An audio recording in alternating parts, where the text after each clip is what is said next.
S ಆತ್ಮೀಯ ಸ್ಪರ್ಧಾ ಮಿತ್ರರೇ ಎಲ್ಲರಿಗೂ ಕೂಡ ನಮಸ್ಕಾರಗಳು. Welcome to clever India academy. ನಾನು Siddu Bharat, behind your desires clever India. ಏನು ಇವತ್ತಿನ ಒಂದು ವಿಡಿಯೋದಲ್ಲಿ ವಿಶೇಷವಾಗಿರ್ತಕ್ಕಂಥ ಪ್ರಮುಖವಾದ ಒಂದು ಮಾಹಿತಿನ ಹಂಚ್ಕೋಬೇಕಂತ ಬಂದಿದ್ದೀನಿ. ಅಸಿಸ್ಟೆಂಟ್ ಪ್ರೊಫೆಸರ್ ನೇಮಕಾತಿಗೆ ಸಂಬಂಧಿಸಿದಂತೆ ಏನು ಅಸಿಸ್ಟೆಂಟ್ ಪ್ರೊಫೆಸರ್ ನೇಮಕಾತಿಗೆ ಸಂಬಂಧಿಸಿದಂತೆ ಪೇಪರಲ್ಲಿ ಒಂದು ಕಟಿಂಗ್ಸ್ ಓಡಾಡ್ತಿತ್ತು. ಏನು 56,000 ಹುದ್ದೆಗಳಲ್ಲಿ ಅಸಿಸ್ಟೆಂಟ್ ಪ್ರೊಫೆಸರ್ ನೇಮಕಾತಿಗೆ ಸಂಬಂಧಿಸಿದಂತೆ ಯಾವುದೋ ಕೊಟ್ಟೇ ಇಲ್ವಲ್ಲ, ಮತ್ತೆ ಆಗತ್ತೇ ಇಲ್ಲ ಅಂತ ಒಂದು ಡೌಟ್ಗಳನ್ನ ಕೆಲವರು ಫೋನ್ಗಳ ಮೂಲಕ ಮತ್ತು ಮೆಸೇಜ್ಗಳ ಮೂಲಕ ಕೇಳ್ತಾ ಇದ್ರು. ಹಾಗಾಗಿ ಒಂದು ಕ್ಲಾರಿಫಿಕೇಶನ್ ಕೊಡ್ಬೇಕಂತ ವಿಡಿಯೋನ ಮಾಡ್ತಾ ಇದ್ದೀನಿ.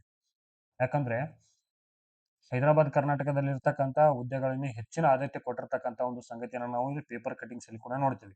56,000 ಹುದ್ದೆಗಳಲ್ಲಿ 32,000 ಕಲ್ಯಾಣ ಕರ್ನಾಟಕಕ್ಕೆ ನೀಡಲಾಗಿದೆ ಅಂತ ಒಂದು ಪೇಪರ್ ಹೆಡ್ಲೈನ್ಸ್ ಕೂಡ ನಾವು ನೋಡ್ತಾ ಇದ್ದೀವಿ.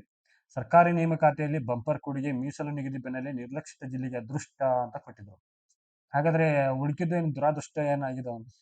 ಕಲ್ಯಾಣ ಕರ್ನಾಟಕ ಒಂದು ಹೊರತುಪಡಿಸಿ ಮೈಸೂರು ಭಾಗ, ಕಿತ್ತೂರು ಕರ್ನಾಟಕ, ಉಳಿದ ಎಲ್ಲಾ ಒಂದು ಕರಾವಳಿ ಕರ್ನಾಟಕ, ಯಾವ ಭಾಗಕ್ಕೂ ಏನು ಹುದ್ದೆಗಳಿಲ್ಲ ಅಂತ ಅನ್ಕೋಬಾರ್ದು. ಯಾಕಂದ್ರೆ ಕೂಡ 32,000 ಕಲ್ಯಾಣ ಕರ್ನಾಟಕ ಏನು ಪ್ರದೇಶಕ್ಕೆ ನಿಗದಿತ ಮಾಡಿರ್ತಕ್ಕಂತಂದ್ರೆ ಅದು ಹಳೆ ಹುದ್ದೆಗಳು, ಅವುಗಳನ್ನ ಅದೇ ಮೀಸಲಿಟ್ಟಿರ್ತಕ್ಕಂಥ ಒಂದು ವಿಚಾರಗಳನ್ನ ನಾವು ಕಾಣ್ತಾ ಇದ್ದೀವಿ. ಹಾಗಾಗಿ ಇಲ್ಲಿ ಕೂಡ ನಾವು ಒಂದು ಕಲ್ಯಾಣ ಕರ್ನಾಟಕಕ್ಕೆ ಯಾವ ಇಲಾಖೆಗೆ ಎಷ್ಟು ಕೊಟ್ಟಿದ್ರು ಕಂಪ್ಲೀಟ್ ಚಿತ್ರಣ ನೋಡ್ತೀವಿ ನೀವು ಇಲ್ಲಿ. ಅಲ್ಲಿ ಯಾವುದೋ ಒಂದು ಉನ್ನತ ಶಿಕ್ಷಣ ಇಲಾಖೆ ಅಂತ ಕೊಟ್ಟಿಲ್ಲ, ಅವರು ಬರೀ ಶಿಕ್ಷಣ ಇಲಾಖೆ ಅಂತ ಮಾತ್ರ ಕೊಟ್ಟವ್ರೆ. ಶಿಕ್ಷಣ ಇಲಾಖೆ ಅಂದ್ರೆ ವಿಶೇಷವಾಗಿ ಶಾಲಾ ಶಿಕ್ಷಣ ಮತ್ತು ಪ್ರೌಢಶಾಲೆ ಮತ್ತು PU ಕಾಲೇಜ್ ಸಂಬಂಧಪಟ್ಟಂಗೆ ಕೊಟ್ಟಿರ್ತಕ್ಕಂಥ ಒಂದು ಸಂಗತಿ ನೋಡ್ತೀವಿ. ಇಲ್ಲಿ ಎಷ್ಟಂದ್ರೆ 10,807 ಹುದ್ದೆಗಳನ್ನು ನೋಡ್ತೀವಿ. ಆಮೇಲೆ ನಗರಾಭಿವೃದ್ಧಿ ಇಲಾಖೆಗೆ 3,000ಕ್ಕಿಂತ ಹೆಚ್ಚಿನ ಹುದ್ದೆಗಳು, ಸಾರಿಗೆ ಇಲಾಖೆ ಆಮೇಲೆ 2,909 ಹುದ್ದೆಗಳು, ಇಂಧನ ಇಲಾಖೆ ಮತ್ತೆ ವೈದ್ಯಕೀಯ ಶಿಕ್ಷಣ, ಗೃಹ ಇಲಾಖೆ ಮತ್ತು ಆರೋಗ್ಯ ಅಲ್ಲಿನೇ ಹೆಚ್ಚಿನ ಒಂದು ಪೋಸ್ಟ್ಗಳನ್ನ ಕೊಟ್ಟಿರ್ತಕ್ಕಂಥ ವಿಚಾರಗಳನ್ನ ಕಾಣ್ತಾ ಇದ್ದೀವಿ. ಇಲ್ಲಿ ಏನ್ ಕೇಳ್ತಾ ಇದ್ರಿ ಅಂದ್ರೆ ನಮ್ಗೆ ಹೈದರಾಬಾದ್ ಕರ್ನಾಟಕದಲ್ಲಿ ಈ ಹೈಯರ್ ಎಜುಕೇಶನ್ ಸಂಬಂಧಪಟ್ಟಂತೆ ಸರ್ ಯಾವುದೋ ಪೋಸ್ಟ್ಗಳು ಇಲ್ವಲ್ಲ ಹೆಂಗೆ ಅಂತ ಕೇಳ್ತಾ ಇದ್ರು. ಸೊ ಹೈಯರ್ ಎಜುಕೇಶನ್ ಸಂಬಂಧಪಟ್ಟಂತೆ ಅಂದ್ರೆ ಇದು group B post. Group B post ನಾವು ಯಾವುದು assistant professor group B post ಇದು. ಸೊ ನಾವು ಆತರ ಕನ್ಫ್ಯೂಸ್ ಮಾಡ್ಕೋಬಾರ್ದು. ಯಾಕಂದ್ರೆ ಆಲ್ರೆಡಿ ಸರ್ಕಾರ ಕೂಡ ಘೋಷಣೆ ಮಾಡತಕ್ಕ ನೋಡ್ತೀವಿ ನೀವು ಬಜೆಟ್ ಅಲ್ಲಿ ಎಷ್ಟು ಘೋಷಣೆ ಮಾಡತಕ್ಕಂತ 2,000 ಹುದ್ದೆಗಳನ್ನ ಅಸಿಸ್ಟೆಂಟ್ ಪ್ರೊಫೆಸರ್ಗಳು ಸಂಬಂಧಪಟ್ಟಂತೆ ನೋಡ್ತಾ ಇದೀವಿ. ಇದರಲ್ಲಿ ನಾವು ಈ ಟೆಕ್ನಿಕಲ್ ಆಗಿ ಇಂಜಿನಿಯರಿಂಗ್ ಕಾಲೇಜ್ ಕೂಡ ನೋಡ್ತೀವಿ, ಪಾಲಿಟೆಕ್ನಿಕಲ್ ಕಾಲೇಜ್ ಕೂಡ ನೋಡ್ತೀವಿ, ಆಮೇಲೆ ಅಸಿಸ್ಟೆಂಟ್ ಪ್ರೊಫೆಸರ್ ಮೂರು ಸೇರಿ ಏನು 2,000 ಹುದ್ದೆಗಳನ್ನ ನೋಡ್ತಾ ಇದೀವಿ. ಇದರಲ್ಲಿ ನಮಗೆ 826 ಹುದ್ದೆಗಳಿರೋದು ಗೊತ್ತು. ಸಾಕಷ್ಟು ಬಾರಿ ಸಚಿವರು ಕೂಡ ಇದ್ರ ಬಗ್ಗೆ ಹೆಚ್ಚಿನ ಮಾಹಿತಿ ಕೊಟ್ಟಿರ್ತಕ್ಕಂಥ ಒಂದು ಸಂಗತಿಯನ್ನು ಕೂಡ ನೀವು ನೋಡ್ತಾ ಇದ್ರಿ. ಹಾಗಾಗಿ ಕಲ್ಯಾಣ ಕರ್ನಾಟಕ ಭಾಗದಲ್ಲಿ ಕೂಡ ಈ 826 ಪೋಸ್ಟ್ಗಳಲ್ಲಿ ಹಲವು ಹುದ್ದೆಗಳು ಮೀಸಲಿರ್ತಕ್ಕಂಥ ಒಂದು ವಿಚಾರಗಳನ್ನ ನಾವು ನೋಡಿದ್ವಿ. ಸೊ ಇದ್ರ ಬಗ್ಗೆ ಯಾರಿಗಾರು ಡೌಟ್ ಇದ್ರೆ ಹಳೆ ಒಂದು ವಿಡಿಯೋ ಮಾಡಿದೀನಿ, ಯಾರಿಗೆ ಎಷ್ಟು ಬೇಕು ಪೋಸ್ಟ್ ವೈಸ್ ಎಷ್ಟು ಸೀಟ್ಗಳು ಖಾಲಿದಾವ ಒಂದು ಹಳೆ ಒಂದು ವಿಡಿಯೋ ಮಾಡಿದ್ನಿ. ಅದನ್ನ ಡಿಸ್ಕ್ರಿಪ್ಷನ್ ಬಾಕ್ಸ್ ಅಲ್ಲಿ ಲಿಂಕ್ ಹಾಕಿರ್ತೀನಿ, ಅಲ್ಲಿ ಹೋಗಿ ನೋಡ್ಕೊಂಬರ್ರಿ. ಬಟ್ ಒಂದು ವಿಚಾರ ಹೇಳ್ತೇನೆ, ನೋಟಿಫಿಕೇಶನ್ ಆಗೋದು ಪಕ್ಕ. ನೀವು ಯಾವುದೇ ಕಾರಣಕ್ಕೂ ಏನಾದ್ರು ಈ ಒಂದು ಪೇಪರ್ ಅಲ್ಲಿ ಬಂದಿರತಕ್ಕಂಥ ಮಾಹಿತಿ ಅನ್ವಯ ಹೈಯರ್ ಎಜುಕೇಶನ್ ಸಂಬಂಧಪಟ್ಟಂತೆ ಯಾವುದೇ ಒಂದು ನೋಟಿಫಿಕೇಶನ್ ಇಲ್ಲ ಮತ್ತು ಅದ್ರ ಬಗ್ಗೆ ನಾವ್ ಏನು ಓದೋದು ಅಂತ ಕೂಡ ಏನು ಗೊಂದಲದಿಂದ ಕೊಡಿರಬಾರ್ದು ನಿಮ್ದು ಅಧ್ಯಯನ. ಯಾಕಂದ್ರೆ ನಿಮ್ಗೂ ಗೊತ್ತಿರ್ತಕ್ಕಂಥ ಸಂಗತಿನೇ, 2021 ನೋಟಿಫಿಕೇಶನ್ ಬಿಟ್ರೆ 2017 ಎರಡೇ ಬಾರಿ ನಾವು ಏನೋ ಅಧಿಕೃತವಾಗಿ ಏನು CET ಮೂಲಕ ಮಾಡತಕ್ಕಂಥ ಒಂದು ಪರೀಕ್ಷೆಗಳನ್ನು ಕಾಣ್ತಾ ಇದ್ದೀವಿ. ಹಾಗಾಗಿ ಈ 2026ರಲ್ಲಿ ಕೂಡ ಇದು ಅಸಿಸ್ಟೆಂಟ್ ಪ್ರೊಫೆಸರ್ ನೇಮಕಾತಿ ಆಗುವುದು ಶತಸಿದ್ಧ. ನೀವು ಯಾವುದೇ ಕಾರಣಕ್ಕೂ ಗೊಂದಲಕ್ಕೀಡಾಕ ಹೋಗ್ಬೇಡ್ರಿ. ಆ ಪೇಪರ್ ಕಟಿಂಗ್ ಗಳಲ್ಲಿ ಕೆಲವು ಮಾಹಿತಿಗಳನ್ನ ಅಪೂರ್ಣ ಇರ್ತಾವ. ಆ ಅಪೂರ್ಣ ಮಾಹಿತಿಗಳನ್ನ ತೆಗೆದುಕೊಂಡು ನಾವು ನಮ್ಮ ಒಂದು ಪ್ರಿಪರೇಷನ್ ಅನ್ನ ನಿರ್ಲಕ್ಷಿತಗೊಳಿಸಿ ಮತ್ತೆ ಅದಕ್ಕೆ ಸಂಬಂಧಪಟ್ಟಂತೆ ಹಗಲು ರಾತ್ರಿ ಥಿಂಕ್ ಮಾಡ್ಕೋತ ಕೊಡೋದ್ರಿಂದ ಏನಾಗುತ್ತೆ ಅಂದ್ರೆ ಸಮಯ ವ್ಯರ್ಥ ಆಗತ್ತೆ. ಇಲ್ಲಿ ಏನು ಸಮಯ ವ್ಯರ್ಥ ಆಗತ್ತೆ. ಹಾಗಾಗಿ ಈ ಸಮಯ ವ್ಯರ್ಥವನ್ನು ಮಾಡದೆ ತಾವು ಏನ್ ಮಾಡ್ರಿ, ಸಾಧ್ಯದ ಮಟ್ಟಿಗೆ focus on your preparation. Unwanted ತಿಂಗಳಿಗೆ ಹೆಚ್ಚಿನ ಆದ್ಯತೆಗಳನ್ನ ಕೊಡೋದ್ರಿಂದ ಏನಾಗುತ್ತೆ ಅಂದ್ರೆ ಎಂಟಿ ಮೈಂಡೆಡ್ ಡೆವಿಲ್ ವರ್ಕ್ ಅನ್ನೋಗೆ ಪಾಲ್ತು ಮಾತಾಡ್ಕೋತು ಪಾಲ್ತು ಥಿಂಕ್ ಮಾಡೋದ್ರಿಂದ ನಮ್ಮ ಸಿಲೆಬಸ್ಗಳ ಬಗ್ಗೆ ಥಿಂಕ್ ಮಾಡೋದ್ ಬಿಟ್ಟು ಅನ್ವಾಂಟೆಡ್ ಥಿಂಕ್ ಬಗ್ಗೆ ಬೇಡ. ಯಾಕೋ ಎಷ್ಟೋ ಜನ ನನಗೆ ಮೆಸೇಜ್ ಹಾಕ್ತಾ ಇದ್ರು, ಸರ್ ಇದ್ರ ನೋಟಿಫಿಕೇಶನ್ ಅಲ್ಲಿ ಐತಾ ಇಲ್ವಾ ನಮ್ದು 56,000 ಹುದ್ದೆಗಳಲ್ಲಿ. ಹಾಗಾದ್ರೆ ಉನ್ನತ ಶಿಕ್ಷಣ ಇಲಾಖೆಯವರು ಸಚಿವರು ಏನ್ ಹೇಳ್ತಿರಂದ್ರೆ ಆ ಇಲಾಖೆ ಏನಕ್ಕೆ ಇರ್ಬೇಕು ಪೋಸ್ಟ್ ಗಳನ್ನ ತುಂಬಲಿಕ್ಕಂದ್ರೆ ಹೇಳ್ಬಿಟ್ಟಾರ ಅವರು ಬಾಯ್ ಬಿಟ್ಟು ಒಂದ್ಸಲ ನಿಮ್ಗೆ. ಸಾಕಷ್ಟು ಬಾರಿ ಪೇಪರ್ಗಳಲ್ಲೂ ಕೂಡ ನೀವು ನೋಡಿದ್ರಿ. ಸೊ ಅಂತ ಗೊಂದಲಗಳಿಗೆ ಮತ್ತೆ ಮತ್ತೆ ನೀವು ಮತ್ತೆ ಮತ್ತೆ ಅದ್ರ ಬಗ್ಗೆ ಥಿಂಕ್ ಮಾಡಕ್ ಹೋಗ್ಬೇಡ್ರಿ. ಟೈಮ್ ಇಲ್ರಿ ನಿಮ್ಗೆ, ಟೈಮ್ ಇಲ್ಲ. ಈ ಕೆ ಇ ಆದವ್ರು ಗೊತ್ತು ನಿಮ್ಗೆ ಆಲ್ಮೋಸ್ಟ್ ನೋಟಿಫಿಕೇಶನ್ ಮಾಡಿ ಅವರು ಎಕ್ಸಾಮ್ ಡೇಟ್ ಕೂಡ ಬಿಟ್ಬಿಡ್ತಿದ್ದಾರೆ ಈಗ. ಎಕ್ಸಾಮ್ ಡೇಟ್ ಕೂಡ ಬಿಟ್ಬಿಡ್ತಿದ್ದಾರೆ. ಉದಾಹರಣೆ ನೀವು ಮೊನ್ನೆ ಕೂಡ ಇದು ಎ ಒ ಎಕ್ಸಾಮ್ ಮತ್ತು ಎ ಒ ಎಕ್ಸಾಮ್ ಕೂಡ ಸಂಬಂಧಿಸಿ ನೋಟಿಫಿಕೇಶನ್ ಆಗಿತ್ತು. ಬಟ್ ಅದನ್ನ ಇಂಟರ್ನಲ್ ರಿಸರ್ವೇಶನ್ಗೋಸ್ಕರ ಏನ್ ಮಾಡಿದ್ರು ಅಂದ್ರೆ ರಿಟರ್ನ್ ಮಾಡ್ಕೊಂಡಿದ್ದಾರೆ. ಹೌದಾ, ರಿಟರ್ನ್ ಮಾಡ್ಕೊಂಡಿದ್ದಾರೆ ಇದನ್ನ. ಸೊ ಮತ್ತೆ ರೀನೋಟಿಫಿಕೇಶನ್ ಆಗುತ್ತೆ, ಅದ್ರ ಬಗ್ಗೆ ಏನು ಡೌಟ್ ಬೇಡ. ಮತ್ತೆ ಕೂಡ ಇಲ್ಲಿ ಈ ಸಂದರ್ಭದಲ್ಲಿ ಏನಂದ್ರೆ ಅವರು ಜೂನ್ 7ಕ್ಕೆ ಮತ್ತು ಎರಡನೇ ಪೇಪರ್ ಜೂನ್ 14ಕ್ಕೆ ನೋಟಿಫಿಕೇಶನ್ ಅಲ್ಲಿ ಡೇಟ್ ಕೂಡ ಕೊಟ್ಟಿದ್ದಾರೆ ಅವ್ರು, ಎಕ್ಸಾಮ್ ಡೇಟು. ಸೊ ನೀವು ಅಸಿಸ್ಟೆಂಟ್ ಪ್ರೊಫೆಸರ್ ನೇಮಕಾತಿ ಆದ್ರೆ ನಿಮ್ಗೆ ಹೇಳ್ತೀನಿ ಹಾರ್ಡ್ಲಿ 90 ಡೇಸ್ ಸಿಗುತ್ತೆ ಅಷ್ಟೇ. ನೆನ್ಪಿಟ್ಕೊಡ್ರಿ, ನೀವು ಯಾರಾದ್ರೂ ಸೀರಿಯಸ್ ಆಗಿ ಓದೋರಿದ್ರೆ ಹಾರ್ಡ್ಲಿ 90 ಡೇಸ್ ಸಿಗುತ್ತೆ ಇದು. ನನ್ಗೆ ನನ್ನ ಅನಿಸಿಕೆ ಪ್ರಕಾರ ಜುಲೈಯಲ್ಲಿ ನೇಮಕಾತಿ ಆಗ್ತಾ ಇರ್ತದೆ ಅಂದಾಜು, ನನ್ನ ಒಂದು ಅನಿಸಿಕೆ ಪ್ರಕಾರ.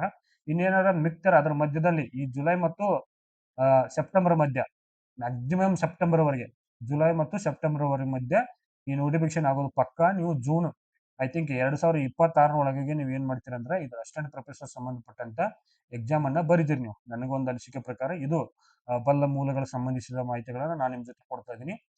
ಒಬ್ರು ಸರ್ ನನಗೆ ವೈಯಕ್ತಿಕವಾಗಿ ಕೂಡ ಕಾಂಟ್ಯಾಕ್ಟ್ ಇದ್ದಾರೆ, ಅವ್ರು ಮೆಸೇಜ್ ಹಾಕಿದ್ರು, ಸರ್ ಸೆಪ್ಟೆಂಬರ್ ಅಲ್ಲಿ ನೋಟಿಫಿಕೇಶನ್ ಆಗತ್ತೆ ನೋಡಿ ಸರ್ ಬಲ್ಲ ಮೂಲಗಳ ಪ್ರಕಾರ ತಂದ್ರು. ಬಟ್ ನಾನು ಅನ್ಕೊಂಡಿದೀನಿ ಜುಲೈ ಮತ್ತು ಸೆಪ್ಟೆಂಬರ್ ಮಧ್ಯನ ಒಳಗ ನೋಟಿಫಿಕೇಶನ್ ಆಗೋದಂತೂ ಗ್ಯಾರಂಟಿ ಅಂತ ನಾನು ಭಾವಿಸಿದ್ದೀನಿ. ಸೊ ಹಾಗಾಗಿ ಯಾರು ಕೂಡ ಅನ್ಯ ವಿಚಾರಗಳಿಗೆ ಏನ್ ಮಾಡಬೇಡ್ರಿ, ಗಾಳಿ ಸುದ್ದಿಗಳಿಗೆ ತಲೆನ ಕೊಡಕ್ ಹೋಗ್ಬೇಡ್ರಿ. ಯಾಕಂದ್ರೆ ನಿಮ್ಮ ಹತ್ರ ಟೈಮೇ ಇಲ್ಲ, ಫಸ್ಟ್ ಆಫ್ ಆಲ್ ಟೈಮ್ ಇಲ್ಲ. ಹಾಗಾಗಿ ವೇಸ್ಟ್ ಮಾಡಕ್ ಹೋಗ್ಬೇಡ್ರಿ. Focus on the G K subject ಆಗಲಿ ಮತ್ತೆ ನಿಮ್ದು ಆಪ್ಷನಲ್ ಸಬ್ಜೆಕ್ಟ್ಗಳು ಸಂಬಂಧಪಟ್ಟಂತೆ ಏನ್ ಮಾಡ್ರಿ, ಹೆಚ್ಚಿನ ಆದ್ಯತೆಯನ್ನು ಕೊಡ್ರಿ. ಸೊ ಹೆಚ್ಚಿನ ಮಾಹಿತಿಗಳನ್ನ ಕೂಡ ನಾನು ನಿಮ್ಗೆ ಏನಾದರೂ ಇದಕ್ಕೇನೋ ಸಂಬಂಧಪಟ್ಟಂತ ಜಿ ಕೆಗೆ 8660186299. ಯಾಕಂದ್ರೆ ಜಿ ಕೆ ವಾಸ್ಟ್ ಸಬ್ಜೆಕ್ಟ್ ಇರೋದು ನಮ್ಗೆ 50 ಮಾರ್ಕ್ಸ್ ಇಲ್ಲಿ. ಬಟ್ ಇದು ಗೋಲ್ಡನ್ ಮಾರ್ಕ್ಸ್ ಇವೆಲ್ಲ, ನಮ್ಗೆ ಇವೆಲ್ಲ ಏನಂದ್ರೆ ಇದು ಗೋಲ್ಡನ್ ಮಾರ್ಕ್ಸ್. ಈ ಗೋಲ್ಡನ್ ಮಾರ್ಕ್ಸ್ ಕೂಡ ನಿಮ್ಗೆ ಅಪಾಯಿಂಟ್ಮೆಂಟ್ಗೆ ಬಹಳ ಅಂದ್ರೆ ಬಹಳ ಹೆಲ್ಪ್ಫುಲ್ ಆಗುತ್ತೆ. ಇಲ್ಲಿ 30ರಿಂದ 35 ಮಾರ್ಕ್ಸ್ಗಳನ್ನ ತೆಗೆದ್ಬಿಟ್ರೆ ನೀವು 100% ಟಾಪ್ ಲಿಸ್ಟ್ ಅಲ್ಲಿ ಇರ್ತೀರಿ ನೀವು. ಯಾವುದೇ ಕೆಟಗರಿ ಆದ್ರೂ ಕೂಡ ಸಬ್ಜೆಕ್ಟ್ ಅಲ್ಲಿ ಕೂಡ ನೀವು ಹೆಚ್ಚಿನ ಮಾಹಿತಿಗಳನ್ನು ತೆಗೆದುಕೊಂಡು 150ಕ್ಕಿಂತ ಹೆಚ್ಚಿನ ಮಾರ್ಕ್ಸ್ ತೆಗೆದ್ರೆ 180 ಸೇಫ್ ಝೋನ್. ಇವತ್ತಿನ ಒಂದು ಕಾಲ್ ಝೋನ್ ಅಲ್ಲಿ 180 ಪ್ಲಸ್ ಇರ್ಬೇಕು ನಿಮ್ದು. ನನ್ನ ಅನಿಸಿಕೆ ಪ್ರಕಾರ 200 ನೀವು ಟಾರ್ಗೆಟ್ ಇಟ್ಕೊಂಡ್ರೆ ಒಂದು 20 ಮಾರ್ಕ್ಸ್ ಕಡಿಮೆ ಬಂದ್ರು ಕೂಡ 180 ಮಾರ್ಕ್ಸ್ ತೆಗೆದ್ಬಿಟ್ರೆ ನೀವು ಯಾವುದೇ ಕ್ಯಾಟಗರಿ ಇದ್ರೂ ಕೂಡ ಅಪಾಯಿಂಟ್ ಆಗ್ತೀರಿ. ಹಾಗಾಗಿ ನಿಮ್ಮ ಗುರಿ 200 ಅಂಕಗಳಿಗೆ ಇರ್ತಕ್ಕಂಥ ಒಂದು ತಯಾರಿಯನ್ನ ಮಾಡ್ಕೊಳ್ಳಿ. ಅದ್ರ ಜೊತೆ ಏನಾದ್ರೂ ಡೌಟ್ಗಳಾಗ್ಲಿ ಏನೇ ಇದ್ರು ಕೂಡ ನೀವು ನನ್ನ ನಂಬರ್ ಕಾಂಟ್ಯಾಕ್ಟ್ ಮಾಡಿದ್ರೆ ಹೆಚ್ಚಿನ ಮಾಹಿತಿಗಳನ್ನು ಕೂಡ ನಮಗೆ ಕೊಡಕ್ ಬಯಸ್ತೀನಿ. ಇನ್ನ ನೆಕ್ಸ್ಟ್ ಇನ್ನೊಂದು ಏನಂದ್ರೆ, ಇದೇ ಒಂದು ಸಂದರ್ಭದಲ್ಲಿ ಹೇಳ್ಬೇಕಂದ್ರೆ ನಮ್ಮ ಜಿ ಕೆ ಮಾರ್ಗದರ್ಶಿ ಕೂಡ ಕಂಟಿನ್ಯೂ ಆಗ್ತಾ ಇದೆ. ಜಿ ಕೆ ಮಾರ್ಗದರ್ಶಿ ಕೋರ್ಸ್ ಕೂಡ ಕಂಟಿನ್ಯೂ ಆಗ್ತಾ ಇದೆ. ಯಾರಾದ್ರೂ ಈ ಕೋರ್ಸ್ನ ಒಂದು ಪ್ರಯೋಜನ ಪಡ್ಕೊಳ್ಳೋರಿದ್ರೆ ಈ ನಂಬರ್ ಕಾಂಟ್ಯಾಕ್ಟ್ ಮಾಡ್ರಿ, ಅವ್ರು ಡೀಟೇಲ್ಸ್ ಎಲ್ಲ ಹೇಳ್ತಾರೆ. ಯಾಕಂದ್ರೆ ಈಗ ಹೊಸ ಸಬ್ಜೆಕ್ಟ್ ಸ್ಟಾರ್ಟ್ ಆಗ್ತಾ ಇದೆ ಇವತ್ತಿನಿಂದ. ಹಾಗಾಗಿ ಈ ಒಂದು ಸಬ್ಜೆಕ್ಟ್ ಸಂಬಂಧಪಟ್ಟಂತೆ ನೀವೇನು ಹೆಚ್ಚಿನ ಮಾಹಿತಿ ಸಂಬಂಧ ಮತ್ತು ಈ ಜಿ ಕೆ ಪ್ರಿಪ್ರೇಷನ್ ಕೇವಲ 90 ಡೇಸ್ ಅಲ್ಲಿ ಕಂಪ್ಲೀಟ್ ಮಾಡ್ತಕ್ಕಂಥ ಒಂದು ಪ್ಲಾನಿಂಗ್ ಇತ್ತಿದ್ದು ಸ್ಟಡಿ ಪ್ಲಾನಿಂಗು. ಈ ಸ್ಟಡಿ ಪ್ಲಾನಿಂಗ್ ಅಲ್ಲಿ ನಿಮ್ಗೆ ಟೆಸ್ಟ್ ಕೂಡ ಸಿಗುತ್ತೆ, ಇಲ್ಲಿ ಕ್ವಿಜ್ ಕೂಡ ಸಿಗುತ್ತಾ, ಆಮೇಲೆ ಮೆಂಟರ್ಶಿಪ್ ಸಿಗುತ್ತೆ. ನಿಮ್ಗೆ ಏನೇ ಡೌಟ್ ಇದ್ರು ಕೂಡ ಕಂಪ್ಲೀಟ್ ಕ್ಲಿಯರ್ ಮಾಡಿಕೊಡ್ತಾರೆ. ಕಂಟೆಂಟ್ ಕೂಡ PDF ರೂಪದಲ್ಲಿ ನಿಮ್ ಗ್ರೂಪ್ ಅಲ್ಲಿ ಆಗ್ತಾ ಇರ್ತಾರೆ. ಇವೆಲ್ಲವೂ ಕೂಡ ನಿಮ್ಗೆ ಹೆಲ್ಪ್ಫುಲ್ ಆಗುತ್ತೆ. ಹಾಗಾಗಿ ಯಾರು ಕೂಡ ನೆಗ್ಲೆಕ್ಟ್ ಮಾಡಕ್ ಹೋಗ್ಬೇಡ್ರಿ, ಜಿ ಕೆ ಮಾರ್ಗದರ್ಶಿ ಕೋರ್ಸ್ನ ಒಂದು ಪ್ರಯೋಜನ ಪಡ್ಕೊಡ್ರಿ. ಮತ್ತೆ ಇನ್ನೊಂದೇನಂದ್ರೆ ನಾವು ಸಬ್ಜೆಕ್ಟ್ ಅಡ್ವೈಸರ್ ಕೋರ್ಸ್ ಅಂತ ಸ್ಟಾರ್ಟ್ ಮಾಡ್ತಾ ಇದ್ದೀವಿ. ಅದ್ರ ಕುರಿತಾಗಿ ಸಂಪೂರ್ಣ ಒಂದು ವಿಡಿಯೋನ ನೆಕ್ಸ್ಟ್ ವಿಡಿಯೋದಲ್ಲಿ ಮಾಡಿ ಹಾಕ್ತೀನಿ. ಬಟ್ ಇನ್ನೊಂದು ಕೊನೆಯ ಕಿವಿ ಮಾತು ಹೇಳ್ತೀನಿ ನೋಡ್ರಿ, ನೀವು ಯಾವುದೇ ಕಾರಣಕ್ಕೂ ಅಸಿಸ್ಟೆಂಟ್ ಪ್ರೊಫೆಸರ್ ಆಗಲಿ PU ಕಾಲೇಜ್ ತಯಾರಿಯನ್ನ ಸೈಮಲ್ಟೇನಿಯಸ್ ಆಗಿ ಒಂದೇ ಸಬ್ಜೆಕ್ಟ್ ಇರುತ್ತೆ ನಿಮ್ದು. ಸೊ ಇದ್ರ ಏನ್ ಮಾಡ್ರಿ, 360 ಡಿಗ್ರಿ ಒಂದು ನೋಟ್ಸ್ ಮಾಡ್ಕೊಂಡ್ಬಿಡ್ರಿ, ದಿ ಬೆಸ್ಟ್ ನೋಟ್ಸ್ ಮಾಡ್ಕೊಡ್ರಿ. ಈ ದಿ ಬೆಸ್ಟ್ ನೋಟ್ಸ್ ಮಾಡ್ಕೋದ್ರಿಂದ ಏನಾಗತ್ತೆ ಅಂದ್ರೆ ಎಕ್ಸಾಮ್ ಟೈಮ್ ಅಲ್ಲಿ ರಿವಿಷನ್ ಮಾಡಕ್ ಬಹಳ ಹೆಲ್ಪ್ ಆಗತ್ತೆ ನಿಮ್ಗೆ. ಇಲ್ಲಿ ಬಹಳ ಹೆಲ್ಪ್ ಆಗತ್ತ. ಯಾಕಂದ್ರ ನೀವು ಇಮಿಡಿಯೇಟ್ ಏನಾದ್ರೂ ನೋಟಿಫಿಕೇಶನ್ ಆಗ್ಬಿಟ್ರ ಪ್ಯಾನಿಕ್ ಆಗ್ಬಿಡ್ತೀರಿ ನೀವು. ಸೊ ನಿಮ್ಮ ಹತ್ರ ನೋಟ್ಸ್ ಗಳಾಗ್ಲಿ ಅಥವಾ ಒಳ್ಳೆ ಒಂದು ಸ್ಟಡಿ ಮಟೀರಿಯಲ್ ಇಲ್ಲ ಅಂತಂದ್ರೆ ನೋಡಿ, ಕನಸಿನ ಹುದ್ದೆ ಕೈಯಿಂದ ತಪ್ಪಿಸ್ಕೊಳ್ಳೋ ಸಾಧ್ಯತೆಗಳಿರ್ತಾವ. ಸೊ ನೀವೇ ಸ್ವಂತವಾಗಿರ್ತಕ್ಕಂಥ ಒಂದು ನೋಟ್ಸ್ ಮಾಡ್ಕೊಡ್ರಿ. ಅದ್ರ ಮೂಲಕ ಏನ್ ಮಾಡ್ರಿ, ನಿಮ್ಮ ತಯಾರಿನ ಅತ್ಯುತ್ತಮಗೊಳಿಸಿ. ಹೌದಾ? ಏನಾದ್ರೂ ಡೌಟ್ ಇದ್ರೆ ಡಿಸ್ಕ್ರಿಪ್ಷನ್ ಬಾಕ್ಸ್ ಅಲ್ಲಿ ನನ್ನ ಒಂದು ನಂಬರ್ ಹಾಕಿರ್ತೀನಿ. ಮತ್ತೆಲ್ಲರೂ ಕೂಡ ನಮ್ಮ ಕ್ಲೇವರಾ ಇಂಡಿಯಾ ಏನದು ಟೆಲಿಗ್ರಾಮ್ ಚಾನಲ್ ಜಾಯ್ನ್ ಆಗಿರಿ. ಯಾಕಂದ್ರೆ ಅಲ್ಲಿ ಏನ್ ಮಾಡ್ತಾ ಇದ್ನಿ ಅಂದ್ರೆ ಸಬ್ಜೆಕ್ಟ್ ಸಂಬಂಧಪಟ್ಟಂತೆ ನಿಮ್ಮ ಒಂದು ಆಪ್ಷನಲ್ ಸಬ್ಜೆಕ್ಟ್ ಸಂಬಂಧಪಟ್ಟಂತೆ ಕ್ವಿಜ್ಗಳನ್ನ ಮಾಡ್ತಾ ಇದ್ದೀವಿ. ಅಲ್ಲಿ ಏನಾದ್ರು ಹೇಗುತ್ತಂದ್ರೆ ನಿಮ್ಗೆ ಯಾವ್ದೋ ಒಂದು ಟಾಪಿಕ್ ಇದ್ರೆ ಕೂಡ ಒಂದು ಚಿಕ್ಕ ಚಿಕ್ಕ ಕ್ವಿಜ್ಗಳ ಮೂಲಕ ನಿಮ್ಮ ತಯಾರಿ ಕೂಡ ಅತ್ಯುತ್ತಮವಾಗಿರುತ್ತೆ. ಯಾಕಂದ್ರೆ ಕ್ವಿಜ್ಗಳು ಏನ್ ಮಾಡ್ತಾವ ಅಂದ್ರೆ ಇದು ನಿಮ್ಮನ್ನ ಹೊರೆಗೆ ಹಚ್ಚಕ ಪ್ರಯತ್ನ ಮಾಡ್ತಾವೆ. ಯಾಕಂದ್ರೆ ಇಂಟರ್ನಲ್ಲಿ ನೀವೇನಾಗತ್ರ ಎಂಟ್ರಿ ಕೊಡ್ತೀರಿ. ಇಂಟರ್ನಲ್ಲಿ ಏನಾಗುತ್ತೆ ಅಂದ್ರೆ ನಿಮ್ಗೆ ಅದ್ರ ಬಗ್ಗೆ ಥಿಂಕಿಂಗ್ ಕೆಪಾಸಿಟಿ ಹೆಲ್ಪ್ ಆಗುತ್ತಾ ಮತ್ತು ಪ್ರೆಸೆನ್ಸ್ ಆಫ್ ಮೈಂಡ್ ವರ್ಕ್ ಆಗುತ್ತಾ. ಆಮೇಲೆ ಟೈಮ್ ಮ್ಯಾನೇಜ್ಮೆಂಟ್ ಕೂಡ ನಿಮ್ಗೆ ಇಲ್ಲಿ ಹೆಲ್ಪ್ಫುಲ್ ಆಗುತ್ತೆ. ಹಾಗಾಗಿ ಏನ್ ಮಾಡ್ರಿ, ನಮ್ ಟೆಲಿಗ್ರಾಮ್ ಚಾನಲ್ಗೆ ಜಾಯ್ನ್ ಆಗಿರಿ. ಕ್ಲೆವರಾ ಇಂಡಿಯಾ ಅಕಾಡೆಮಿ ಟೆಲಿಗ್ರಾಮ್ ಜಾಯ್ನ್ ಆಗಿರಿ. ಅಲ್ಲಿ ಏನ್ ಮಾಡ್ತಂದ್ರೆ ಕೆಲವು ಕ್ವಿಜ್ಗಳನ್ನ ಅಡ್ವಾನ್ಸ್ ನಿಮ್ಗೆ 2 ಅವರ್ ಅನ್ನ ಕೊಟ್ಟಿರ್ತೀನಿ ನಾನು. ಅಡ್ವಾನ್ಸ್ ಅನ್ನ ಡಿಕ್ಲೇರ್ ಮಾಡ್ತೀವಿ ಟೈಮಿಂಗ್ ಅನ್ನ. ಆ ಟೈಮಿಂಗ್ ಆಧಾರದ ಮೇಲೆ ಅಲ್ಲಿ ಸಬ್ಜೆಕ್ಟ್ ಸಂಬಂಧಪಟ್ಟಂತೆ ಕ್ವಿಜ್ಗಳನ್ನ ಹಾಕ್ತಾ ಇರ್ತೀವಿ. ಜಿಕೆಗೆ ಸಂಬಂಧಿಸಿದಂತೆ ಕೆಲವು ಕ್ವಿಜ್ಗಳನ್ನ ಹಾಕ್ತಾ ಇರ್ತೀನಿ. ಅದರ ಒಂದು ಪ್ರಯೋಜನ ನೀವು ಪಡ್ಕೊಡ್ರಿ. ಸೊ ಮುಂದಿನ ಒಂದು ವಿಡಿಯೋದಲ್ಲಿ ಸಿಗೋಣ. ಈ ಒಂದು ವಿಡಿಯೋ ನೋಡಿದಕ್ಕಾಗಿ ನಿಮ್ಮೆಲ್ಲರೂ ಕೂಡ ಧನ್ಯವಾದಗಳು. ಶರಣಾರ್ಥಿಗಳು. ಜೈ ಹಿಂದ್, ಜೈ ಕರ್ನಾಟಕ.